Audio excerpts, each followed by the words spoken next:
Shall we begin like David Copperfield? I am born, I grew up. Or shall we begin when I was born into darkness, as I call it? That's really where we should start, don't you think? Louis de Pointe-de-Lac, Interview with the Vampire, 1994 film adaptation.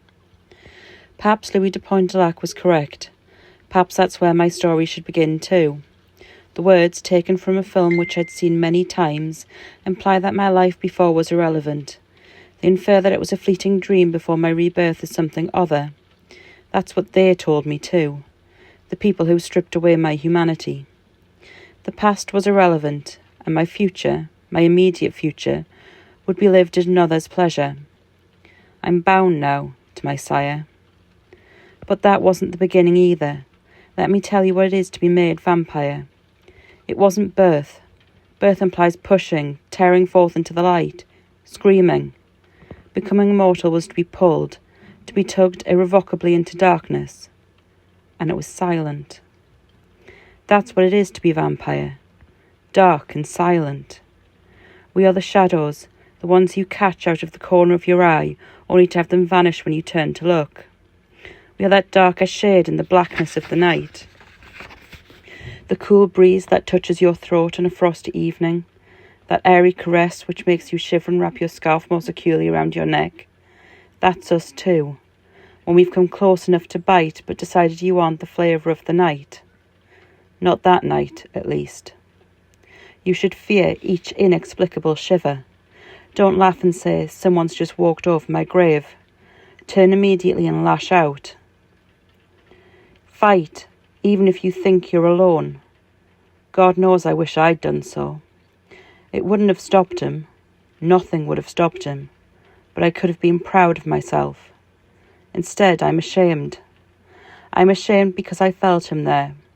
I felt his towering body press against my back as I stood at the bus stop waiting for the last ride home.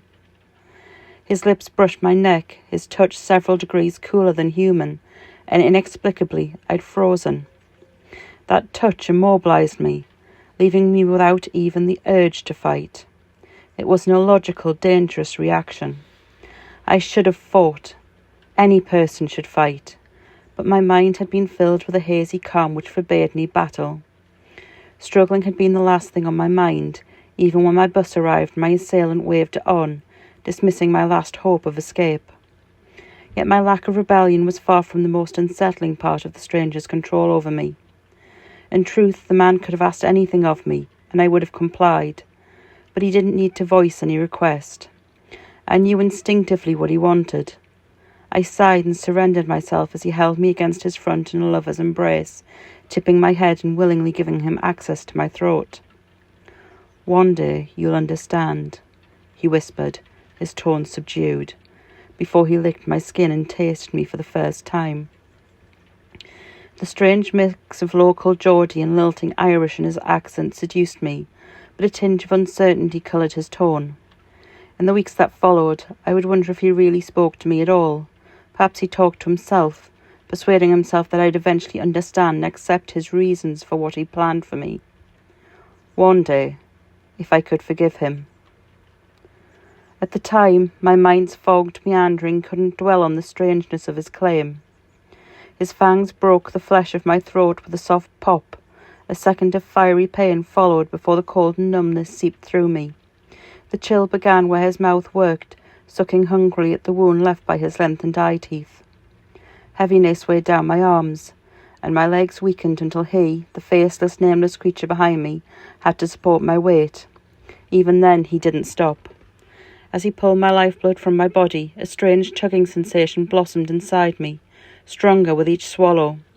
It started at my core, in some deep, primal part of me which had nothing to do with rational thought, nor fickle emotion. I felt it in my belly, in my gut, a thread forming which bound me to the man at my back. Through him, because of him, new parts of me woke. A hunger like nothing I'd ever felt gripped me, a burning need which increased as the uncompromising pull took control. It didn't hurt, not exactly, but I knew it would if I didn't slake my thirst. I needed to be satisfied, and he knew what to give me. When he raised his wrist to my lips, I forced my still human teeth into his flesh. I didn't think about it, didn't understand the need. Yet I couldn't stop myself. I didn't even think to try. And he growled as I roughly bit him, his other arm tightening around my waist. I tasted nothing special about his blood, nothing obvious, at least. It was warm despite being cooler than human, and coppery, though maybe less metallic than it should have been. What remained of my rational thought demanded I spit it out, that I rebel against her unholy communion.